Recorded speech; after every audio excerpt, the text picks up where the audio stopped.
마태복음 23장 1절부터 13절까지의 말씀입니다. 이에 예수께서 무리와 제자들에게 말씀하여 이르시되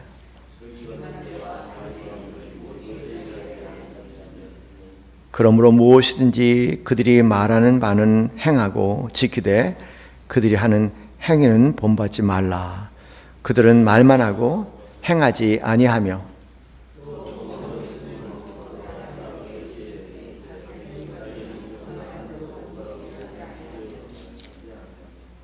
그들의 모든 행위를 사람에게 보이고자 하나니 곧 그 경문을 띠를 넓게 하여 웃소를 길게 하고 시장에서 문안 받는 것과 사람들에게 랍비라 칭함을 받는 것을 좋아하느니라.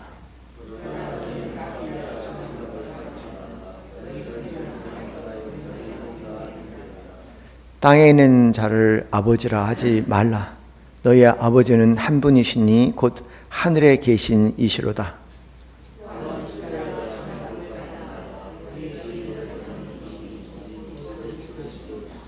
너희 중에 큰 자는 너희를 섬기는 자가 되어야 하리라.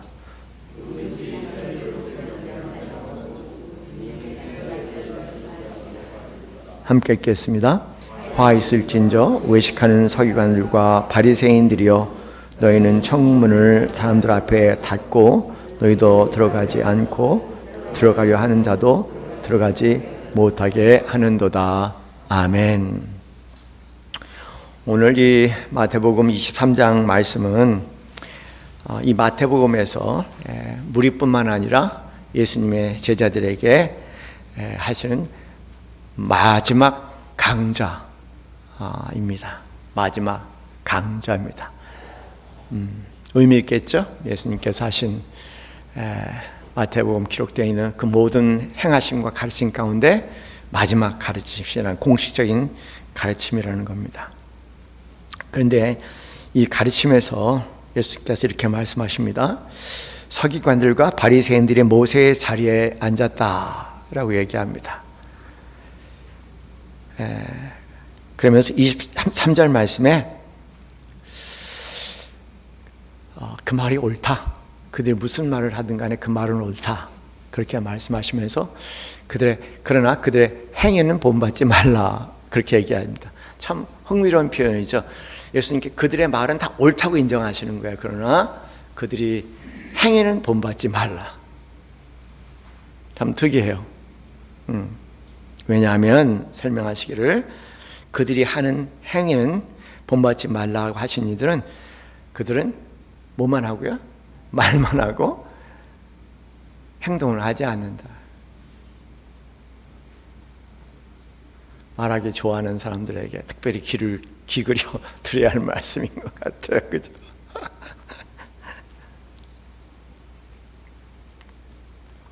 더 나아가서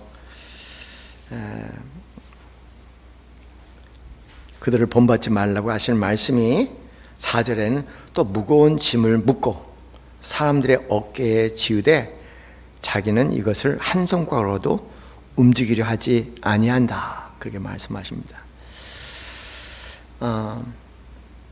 바리새인들은 모세 율법이 있잖아요. 모세 십계명이 있는데 그 모세 십계명뿐만 아니라 계명 하나하나에 수십 개의 아주 세세한 항목들을 만들어서 요 율법 하나를 지키려면은 이 모든 그들이 만든 아주 많은 아주 촘촘한 그물같이 빠져나갈 수 없게 아주 촘촘하게 그것도 그물 코드 좀 크면 좋겠어. 아주 그물 코드 요만큼 아주 작게까지 만들어서요. 다 걸리게 만들어 버린 거예요. 누구나 다 걸리게 만드는 사람들이 있어요.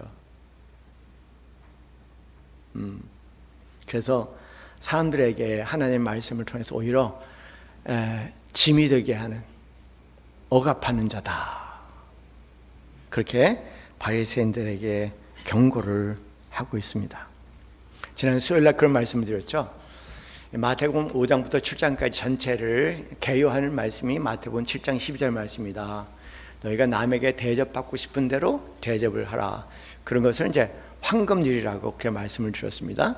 그런데 예수님 당시에 황금률 말고 은금률이 있어요. 너희가 다른 사람들에게 그렇게 대접받고 싶지 않으면 다른 사람들이 그렇게 하지 말아라. 예. 이 말은 이제 그 공자의 가르침 가운데, 서어라는 유명한 가르침 가운데서도 똑같은 말이 반복이 됩니다. 남들에게 대접받고 싶지 않다면, 이렇게 대접받고 싶지 않으면 남들에게 그렇게 하지 말아라. 그런 형태의 말을 은금률이라고 말씀을 드렸죠. 그런데 제가 어느 분하고 그 얘기를 나눴더니요, 그분이 그런 얘기야. 목사님, 은금률도 보통 힘든 게 아니에요. 저는 은금률은 지킬 만한 거라고 생각해서 말씀을 드렸거든요. 그런데 은금률도, 황금률은 그만두고 은금률도 정말 지키기 힘들어, 그렇게 얘기해요. 이유는 뭐냐면요, 난 다른 사람들에게 이렇게 사람들 막 나에게 화를 내면 너무 싫다는 거예요. 그래서 이제 가능하면 다른 사람들이 화를 내지 않으려고 굉장히 애를 쓰는데, 그 사람들은 여전히 나한테 화를 낸다는 거예요. 그래서 아이씨, 이것도 싫어, 막 그런 마음이 막 일어나더라는 거예요. 그 얘기 들으니까 저도 이거 은금률이라도 지키는 건 대단한 거구나, 그런 생각을 하게 됐습니다. 오늘은요, 또 어느 분과 이야기를 나누다가 참 재미난 얘기를 들었어요. 이 하마타스라는, 성경에 나와 있는 죄라는 얘기 있잖아요. 이 하마타스라는 용어인데, 이 죄라는 하마타스라는 용어가 이제 관역을 벗어나다, 그런 뜻입니다. 하나님께서 이 관역을 세워놓으셨는데, 그 관역을 벗어나는 것을 이제 죄, 하마타스라고 그렇게 얘기한다는 겁니다. 그런데 여러분, 이제 관역을 이렇게 보면은 뭐가 있어요? 관역에 큰 관역이 있습니다. 그러면 그 가운데 점 하나가 딱 찍혀 있죠. 아주 정콕으로 찍히는 거. 예, 우리 어느 올림픽도 우리나라 선수가 활을 쐈는데 그 아주 가운데, 그 점같이 된 가운데 카메라가 있었나 보죠. 그죠? 아무도 여기는 못 찍을 거다 생각했는데, 한국의 이 올림픽 선수가, 양궁 선수가 그걸 딱 맞춰서 팍 깨트려 버린 거예요. 그 이후에 그걸 제거해 버렸대요. 그걸 참 지독하죠. 얼마만큼 훈련했기에 그 양궁석을 맞췄을까. 그런데 그분 표현에 의하면은 목사님들이 말씀을 잘 이해를 못 하시는 것 같아요. 그렇게 말씀하시면서 죄라고 얘기할 때 관역을 벗어나지 말라고 얘기했죠. 그 점을 벗어나라고 말라고 그런 말씀은 없다는 거예요. 그 말씀을 가만히 들어보니까 와, 맞다, 그렇다, 맞다. 여러분, 그 점 있잖아요, 가운데. 그러면 이제 그 점 주위에 둘레가 있잖아요. 거기 안에 들어가면 몇 점? 몇 점이에요? 10점이에요. 그리고 그 원 바깥에 또 원 하나 있어요, 크게. 거기 들어가면 몇 점이요? 9점. 그리고 그 원 또 바깥에 들어가면 또 몇 점이에요? 8점, 7점, 뭐 이렇게 가는 거예요. 그렇죠? 그리고 이 원 전체에 1점이 있는데 1점 바깥에 벗어날 때 0점이 있지만 여전히 뭡니까? 관역이야. 관역이 이것만 있는 것이 아니라 이것까지 다 있잖아요. 그러니까 이 꼭대기를 쏴도 이 밑을 쏴도 다 관역이라는 거예요. 그러면서 목사님 말씀을 들으면 맨날 그 점을 때려야지만, 그래야지 하나님의 자녀처럼 살 수 있는 것처럼 말씀하시는데, 그건 아닌 것 같아요. 관역을 벗어나지 말라고, 어떻게 그 점을 벗어나지 말라고 그렇게 성경에 쓰여 있냐는 거예요. 이해가 됐어요. 바리새인들이, 서기관들은요, 아까 제가 그런 비유도 썼지만, 이게 관역을 어떤 사람들이냐면요, 하나님께 만드신 큰 관역인데, 바리새인 사두개인들은요, 이 관역을 점점 작게 만드는 거예요. 아주 관역을 요만하게 만들었어. 누가 쏴도 맞출 수 없게 만든 거예요. 누가 봐도 아무리 노력해도 실패감을 맛볼 수밖에 없게 그렇게 관역을 맡기는 거죠. 누구나 다 걸릴 수 있도록 아주 그분만 아주 촘촘하게 만드는 거예요.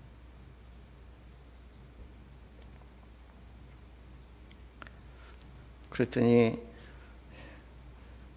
옆에 있는 목사님이 뭐라 그러신지 아세요? 그 성도님이 얘기하시는 걸 듣고 옆에 있는 목사님 이런 말을, 성경에요, 좁은 문으로 들어가라고 얘기하잖아요. 그래서 제가 그 얘기를 들으면서 얼마나 웃음이 나오는지 저도 모르게 막 웃었어요. 그게 그런 의미인가요? 오늘 저 새로운 걸 깨달았네요. 아주 그물을 아주 그냥 요만한 고기 하나 빠져나갈 수 없다. 요만한 새끼고 고기 하나 빠져나갈 수 그렇게 촘촘하게 그물을 자르는 것이 그 좁은 문인가요? 그러니까 그게 또 비유를 대니까 목사님 그 얘기 듣다음에 굉장히 겸연쩍어서 말을 못 하시더라고요.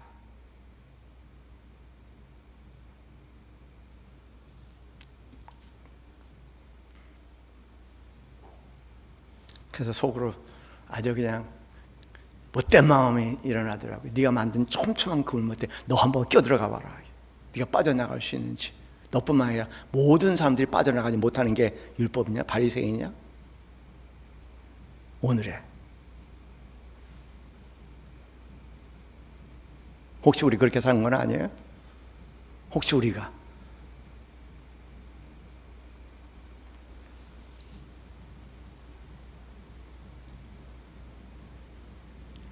목사님들하고 이제 칸트 공부를 근 12번을 공부하고 지난 화요일날 드디어 끝냈어요. 끝냈는데 끝낸 게 아니라 이제 시작이에요. 어떻게 보면은. 왜냐하면 아마 이제 그 어려운 책을 끝내고 이제 그 용어들을 조금 익숙해지면서 그 용어들을 곱씹으면 곱씹을수록 그 용어들 안에서 팝콘 튀는 것처럼 엄청난 내용들이 터져 나올 테니까 저는 시작이라고 생각합니다. 그런데 이게 칸트가 얘기한 것 가운데 선의지라는 용어를 쓰시더라고요. 선의지. 선의지. 의지가 있고 선의지가 있다는 거예요. 그래서 의지라고 얘기하는 것은 욕망하고 관련되어 있는 거예요. 의지는 욕망하고 관련되어 있어 갖고 의지가 욕망이고 욕망이 의지예요. 그런데 그런 의지, 욕망이 있고요. 그렇게 살고 싶다라는 욕망이 있는 거죠. 그걸 취하고 싶고 이루고 싶고 성취하고 싶은 욕망이 있는 거예요. 그런 것과 관련된 것을 이제 의지라고 얘기를 합니다. 그런데 또 뭐냐면은 우리 이성이 생각할 수 있는 가장 이상적인 어떤 가치, 또 가장 이상적인 어떤 법이 있다고 얘기합시다. 율법이 있다고 얘기합시다. 그런데 칸트가 얘기하는 선의지라는 것은 뭐냐면요, 내가 가지고 있는 이 의지, 뭔가 이루고 싶은 욕망과 그래 한 다음에 내가 이루고 싶은 가장 이상적인 가치가 이렇게 드디어 하나가 될 때, 그 하나가 되어서 내가 생각하는 대로 이상적인 가치에 따라서 어떤 법에 따라서 이렇게 살아갈 때, 살아갈 때 그런 것을 선의지다 이렇게 얘기를 해요. 그렇게 밝혀놓고 칸트가 하는 얘기는 그렇게 선의지대로 살아가는 사람이 누가 있겠냐 이렇게 얘기하는 거예요. 한번 생각해 보세요. 우리가 내 자신에게 말씀을 듣고 또 내가 내 자신에게 이렇게 살아야 돼, 그렇게 어떤 그런 어떤 원칙을 세워놓고 그 원칙대로 살아가는 사람이, 온전히 살아가는 사람이 있냐는 거예요. 이 땅에 도대체 존재하냐는 거예요. 그런데 우리는 마치 그렇게 살아가는 것처럼 착각 속에 그렇게 살아가지 못하는 사람을 바라볼 때는 계속 판단하고 정죄를 한다는 거예요. 엄청나게 지긋지긋하게 징그럽게 모순이에요. 무서운 말씀입니다. 가끔가다 그런 생각이 들어요. 그렇게 살 때도 있어요. 선의지가 작동될 때가 있거든요. 제 삶을 돌아볼 때. 그런데 돌아보니까 그 선의지가 작동될 때는 제가 알아요. 왜냐하면 성령님이 제게 감동을 주셨을 때는 그 선의지라는 게 가능하더라고요. 여러분, 하나님 말씀은 인간의 말이 아니에요. 그렇죠? 하나님 말씀은 인간의 말이 아니에요. 하나님 말씀이에요. 그러니까 하나님 말씀은 인간의 의지를 살 수가 없어요. 하나님 말씀은 하나님 말씀이기 때문에 하나님 성령이 우리에게 감동을 주시면은 살 수 있지, 성령이 우리에게 감동을 주시지 않으면 우리는 결국 그 말씀을 살 수가 없어요. 거짓말이에요. 못 살아요. 그렇게요.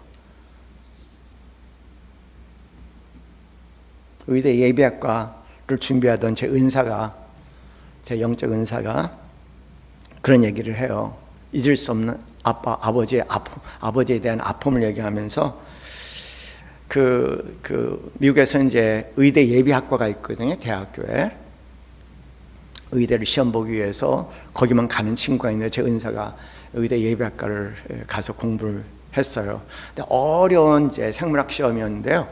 뭐 해부학과 관련된 뭐 굉장히 용어들도 뭐 라틴어로 주로 나오니까 엄청나게 많은 부분들이 있고요. 그래서 이제 그 시험 패스하기가 쉽지 않은데 B학점을 받았대요. 본인은 성적을 받고 너무나 기쁜 거예요. B 받았다 그래서 아버님께 가서 아버지, 목사님이시거든요. 아버지 내가 B 받았어요. 그리고 아주 기쁜 마음으로 얘기했더니 왜 A는 못 받고? 이렇게 얘기하더라는 거예요. 왜 A는 못 받고? 다음에 나한테 얘기하면 A를 받고 얘기해. 야, 우리 아버지가 이 시험 봤으면 C니 D니 F가 나왔을 텐데 뭣도 모르면서 내가 B 받은 거에 대해서 A를 바꿔서 얘기하라는 거예요. 너무 화가 났다는 거예요. 막 욕하고 싶은 마음이 들었지만은 차마 그럴 수 없었다는 거예요. 완벽주의, 그 다음에 아주 율법주의적인 목사님의 모습이었어요. 그러나 내가 아빠한테 한번 받는 인정을 받고 싶다. 그래서 언젠가는 내가 복수하리라는 마음으로 해갖고 그 과목에서 또 A를 받았대요. 그랬더니 뭐라 그랬게요? 왜 A 뿔이 아니라 A냐 그죠? A 플러스가 있는데 왜 A 뿔이 아니고 A냐 이 얘기예요.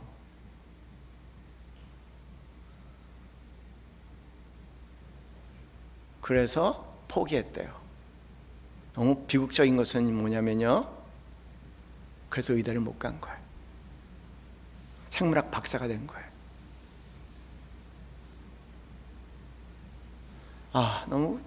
너무 가슴 저리는 얘기예요.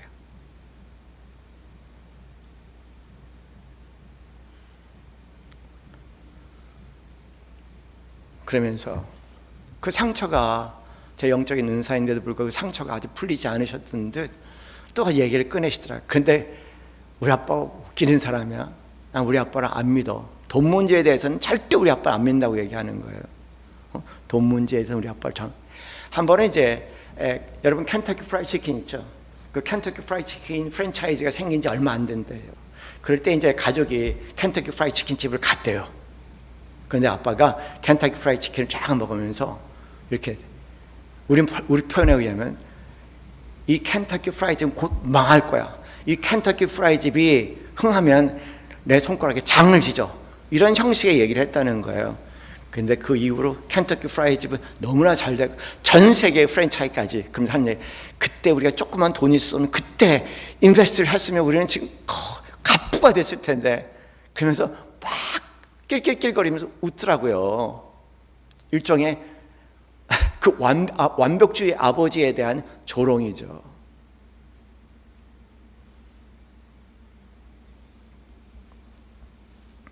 아버지는 신학 박사예요. 신학에는 대단한 사람이 줄 모르겠다. 나머지는 다 잼뱅이에요. 그런데 내가 가지고 있는 신학 박사 하나로 내가 모든 것에 완벽을 요구하는, 그리고 완벽한처럼 살아가는 아주 모순적인 존재죠. 근데 사람이 대부분 다들 그렇게 살더라고요. 대부분 저를 포함해서 그냥 평범한 사람들은 다 그렇게 살아요. 알고 보니까. 그래서 엉터리예요. 웃죠 그냥. 그런 거에 흥분한 세월도 지나간 것 같아 이제는요. 그냥 웃을 뿐이지 뭐 그걸 뭐 또 뭐 나도 그러고 너도 그러고 모두 다 그런데 뭘 그거 갖고 아직도 인생을 덜 살았나 그걸 흥분하게. 왜 그럴까요? 왜 그럴까요? 다 사람의 종이어서 그런 거예요. 다 사람의 종이어서 그렇게 살 수밖에 없어요. 사람의 종이 돼 사람을 섬기는 종이 돼서 그렇죠. 겉으로는 하나님 그렇게 얘기하지만 여전히 무서운 건 사람들의 눈총이에요. 사람들이 나를 어떻게 보고 어떻게 평가할까? 사람들이 나를 어떻게 인정을 할까? 사람들에게 그렇게 인정받고 칭찬받을 때 뭔지 모르게 사람들의 귀빈으로 대접받는 것이 같은 느낌이 들잖아요. 우리가 얘기한 이런 바리새인과 서기관과 이중적인 사람들도 알고 보면은 사람의 종이어서 그래요. 그래서 말과 행동이 다른 것뿐이고 집 안에서 행동하는 거, 집 바깥에서 행동하는 거 다를 수밖에 없는 거예요. 삶 자체가 그냥 일종의 보여주기식 삶이에요. 신앙도 보여주기식 신앙이죠. 징그럽지만 나는 우리가 그런 모습인 것 같아요. 그래서 예수님께서 간파하셨어요. 5절 말씀에 그들의 모든 행위를 사람에게 보이고자 하나니 딱 얘기하시잖아요. 그죠? 와, 성경 말씀 인간을 잘 알고 그런 성경 말씀에 대한 이해는 인간을 잘 이해하는 데 있다고 생각해요. 인간을 잘 아니까 간파하시고 이렇게 무섭게 말씀하시는 거예요. 그들의 모든 행위를 사람에게 보이고자 하나니 곧 그 경문 띠를 넓게 하며 옷을 길게 하고 잔치 윗자리와 회당의 높은 자리와 시장에서 문안 받는 것과 사람들의 랍비라 칭을 받는 것을 좋아하느니라. 거꾸로 얘기하면 사람의 종이니라 그런 얘기죠. 그렇잖아요. 사람을 두려워하고 사람을 눈치를 보고 사람이 주는 눈짓에 웃고 우는 그런 사람의 의존적인 사람의 종이라는 얘기죠. 사람의 평가에 연연하는 사람이라는 뜻이죠. 그런데 예수님께서 8절에 그렇게 말씀하시고 그러나 이렇게 얘기하세요. 8절에 그러나 너희는 랍비라 칭함을 받지 말라. 너희는 선생님이 아니에요. 선생짓 하지 말아라. 그런 얘기죠. 그죠? 우리에게 잘 들읍시다. 있더라도 또 들읍시다. 뭐라고 얘기했어요? 너무 고상하게 말하지 맙시다. 뭐라고요? 서로에게 뭐 하지 말라? 꼰대짓 하지 말아라. 그 얘기예요. 서로에게 꼰대짓 하지 말아라. 서로에게 제발 꼰대짓 좀 그만해라. 너희는 뭐라고요? 선생이 아니요. 너희는 다 형제니라. 이렇게 말씀하시네. 그죠? 다 형제니라. 그러면서 우리 시선을 다시 이렇게 바꿀 것을 말씀하십니다.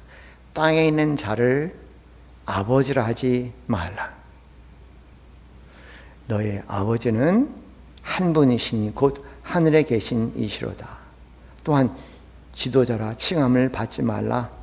너희의 지도자는 한 분이시니 곧 그리스도시니라. 이렇게 말씀을 하세요.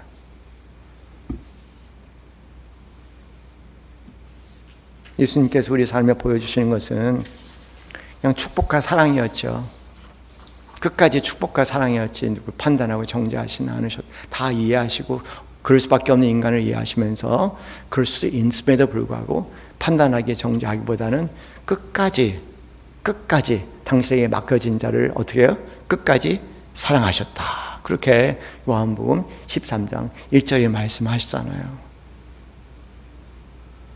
그렇게 말씀하세요.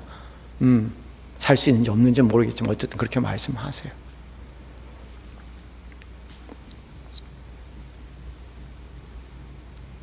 살아도 되고 못 살아도 되고 다 하나님의 은혜로 하나님께 가는 거니까요. 하지만 그렇게 말씀하셨다는 것만 우리가 좀 기억을 해야 할 것 같아요.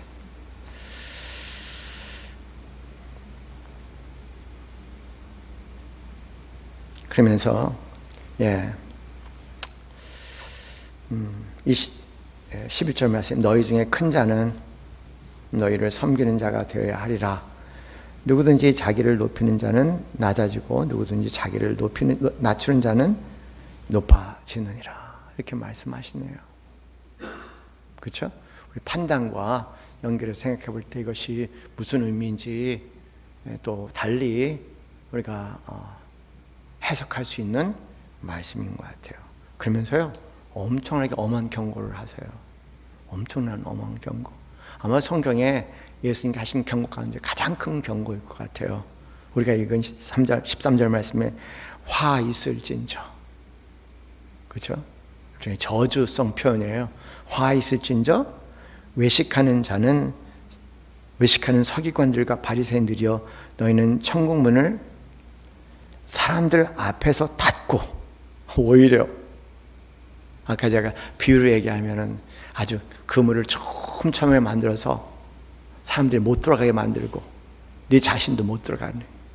그래서 청문을 사람들 앞에 닫고 너희도 들어가지 않고 들어가려 한 자도 들어가지 못하게 하는도다. 이렇게 결론을 내리시니 참 무서운 말씀을 하세요.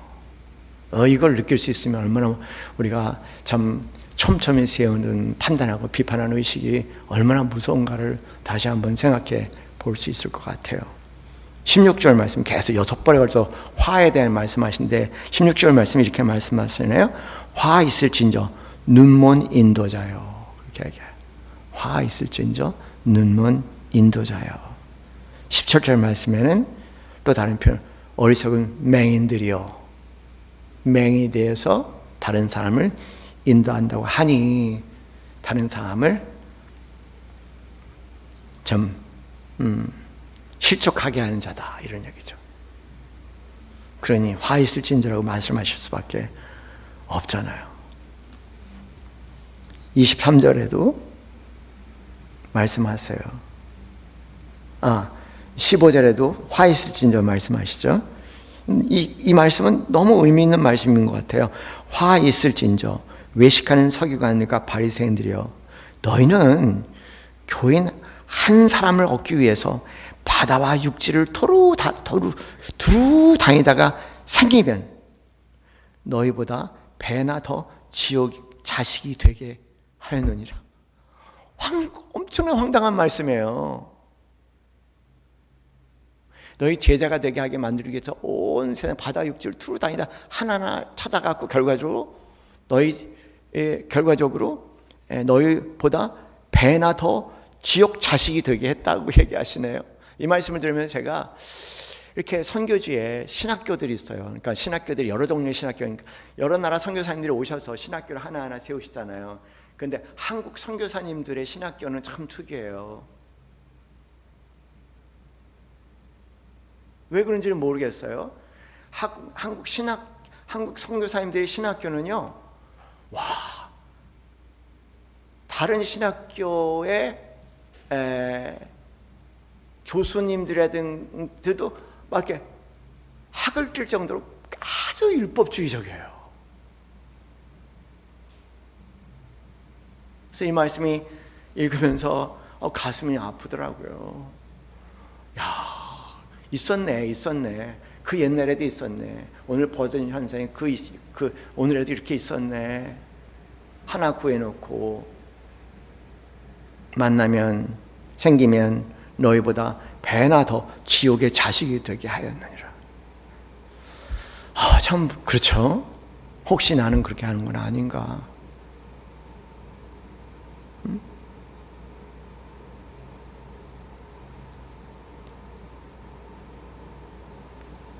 뭐 23절에도 화 있을진저 막 12절에든가 율법에 대한 얘기를 하지만 정작 정의와 긍휼과 믿음은 버렸다, 그렇게 말씀을 하시고요. 29절 말씀에는 화 있을진저 외식하는 서기관들과 바리새인들이 너희는 선지자들의 무덤을 파고 의인을 만들고 의인들의 비석을 꾸몄다, 이렇게 말씀을 하십니다. 이렇게 계속해서 화 있을진저에 대한 말씀을 하시는 거예요.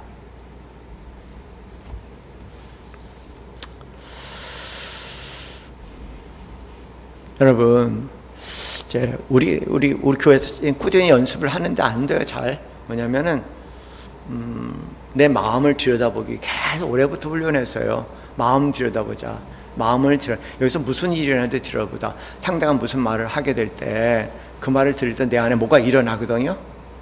그렇죠. 상대가 무슨 얘기를 하는 거 아니야. 상황을 본다든가 어느 어느 일어난 상황을 본다든가 행동을 본다든가 그렇지 않으면 상대의 말을 듣는다 그러면 뭐가 반드시 일어나요. 항상 일어나니까 그냥 저절로 일어나요. 그냥 반사적으로 일어납니다. 그럴 때 그걸 가만히 들여다보셔야 돼요. 반사적으로 일어나는 내가 생각하지 않은 생각들, 반사적으로 일어나는 것들을 가만히 들여다볼 수 있는 능력이 없으면 이 말씀을 살아나는 건 불가능해요. 가만히 들여다보면은 그 안에 만에 하나라도 내가 너보다 낫다라는 태도가 섞여 있다든가, 만에 하나라도 상대를 수정하고 고치려고 하는 비난의 태도가 섞여 있다면은 여러분 그 말은 절대 하면은 안 돼요. 절대 하면은 안 돼요. 정말 어떤 말인지 비난의 태도가, 판단의 태도가 섞여 있으면 모든 사람들에게 불행해요. 절대 하면 안 돼요. 무서운 말씀 하셨잖아요. 판단하는 자여, 하나님의 진노가 있을진저, 하나님의 화가 있을진저라고 무섭게 경고한 말씀들이, 이 말씀을 가슴에 담고 들끓 떨리는 마음으로 우리의 구원의 여정을 걸어가야 할 것 같아요.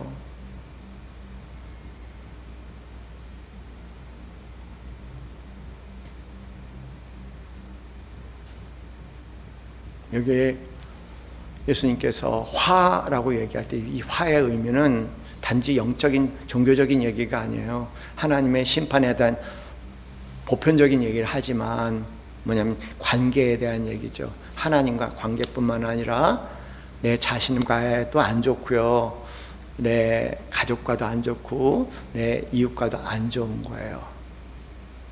그걸 화라고 그냥 함축적으로 모든 관계에 안 좋은 것이 아니라 하나님, 나, 너, 우리.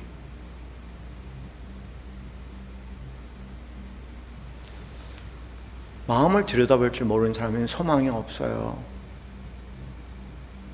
관습적으로 살고 옛사람의 관습적으로 20년, 30년, 40년 신앙생활이 중요한 게 아니에요. 마음을 들여다볼 줄 모르면 그 마음을 들여다보면 좀 반성적인 태도가 생겨요. 아, 아니지. 마음을 들여다보면 생각이 올라오는 대로 그냥 토해버리니까, 그러니까 여전히 옛사람이 굴러가니까요. 신앙의 연류가 아무런 관계가 없어요. 얼마 전에 참 끔찍한 동영상이 하나 참 뭐냐면 어느 사모님이요, 어느 분이, 여자분이 맥도날드 가게 점원하고 격렬하게 싸우는 거예요. 여보, 이따 여자가 있어. 그래 나중에 알고 보니까 사모더라고요.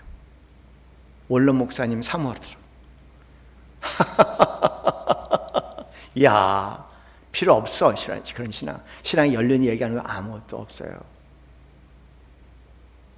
그리고 얼마 전에 또 하나 동영상 본 거요. 은퇴 목사님인데 신학 박사님이시고 미국에, 근데 어느 가게에서 경찰이 와서 이제 그 사람을 체포해 갔어요.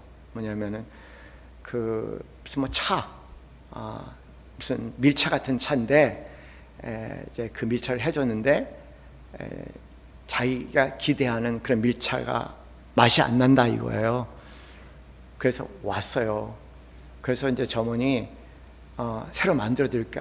필요 없어. 얘기하면서 왜 밀차만 새로 하긴 환불해 드릴까? 필요 없어. 계속 그냥 막 트집을 짓고 결과적으로 그 점원이 엉엉 울고, 그리고 그 뒤에서 일하던 남자들이 와서 그 사람 가로막고 서로 싸우고, 그러다가 이제 또 경찰이 온 거예요. 경찰이 와갖고 결과적으로 이제 법정까지 갔죠. 그런데 어떻게 누가 닮은 그것을 미국 사람이 동영상을 닮았어요, 그대로. 그래서 올렸거든요. 올렸는데 한국 사람이 그걸 봤나 봐. 그래서 이 동영상 올렸어. 그런데 그 목사님, 그리고 그 딸은 또 의사래요. 그리고 또 사위는 변호사라고. 하여간 집요하게 내리라고, 별의별 위협과 공격을 다 하면서 내리라고. 야, 막 이렇게 하고 싶다. 정말 쌍놈도 그런 쌍놈이 없어요. 여러분, 신앙생활 오래 했다는 거 아무도 보장하는 거 없어요. 자기 마음을 들여다보고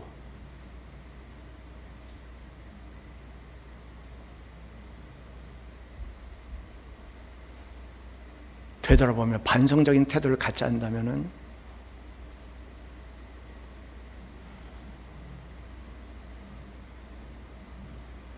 바리새인과 서두교인들 예수님께서 얘기하신 그 사람이 내가 될 수도 있습니다. 그리고 그 불행은 굉장히 파급적입니다.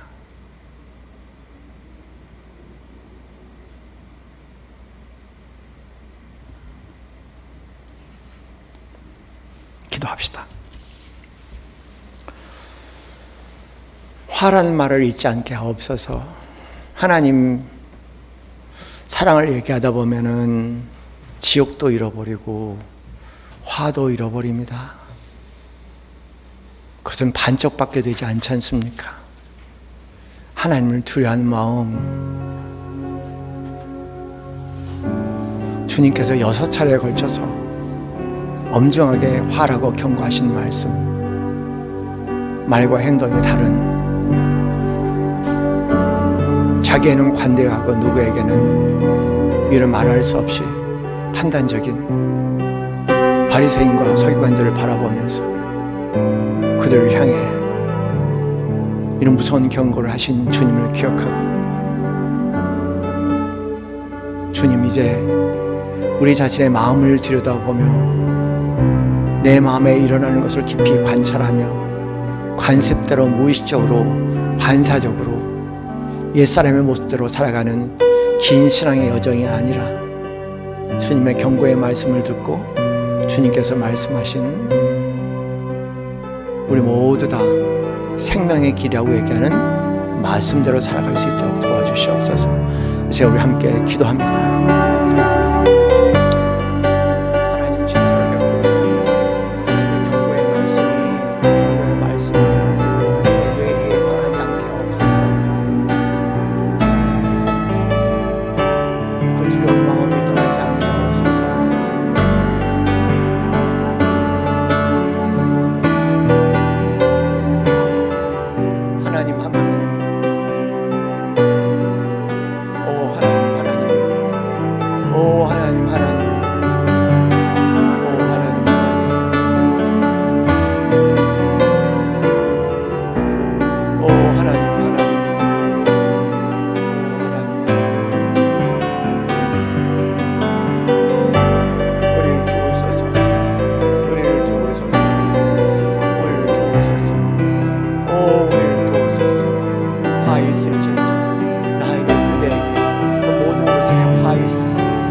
지옥을 묵상하게 하시고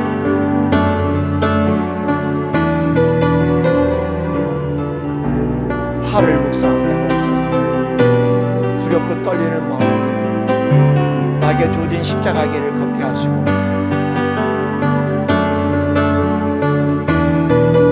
주님을 바라보며 매일매일 주님을 바라보며 매 순간순간 주님을 바라보며 반성적인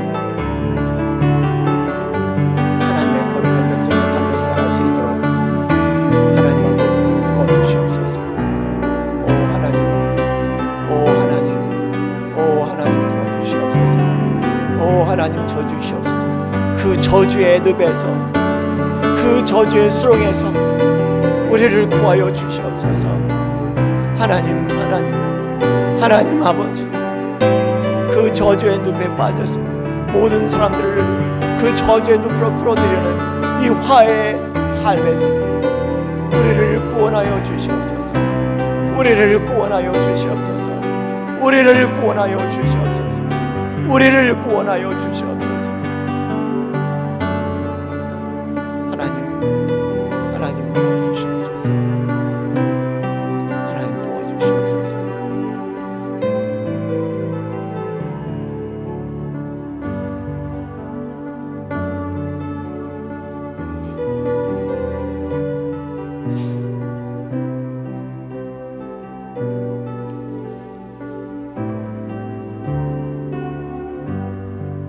이제는 우리 주 예수 그리스도의 그 크신 은혜와 하나님 아버지의 지극하신 사랑과 성령의 교통 교감하심이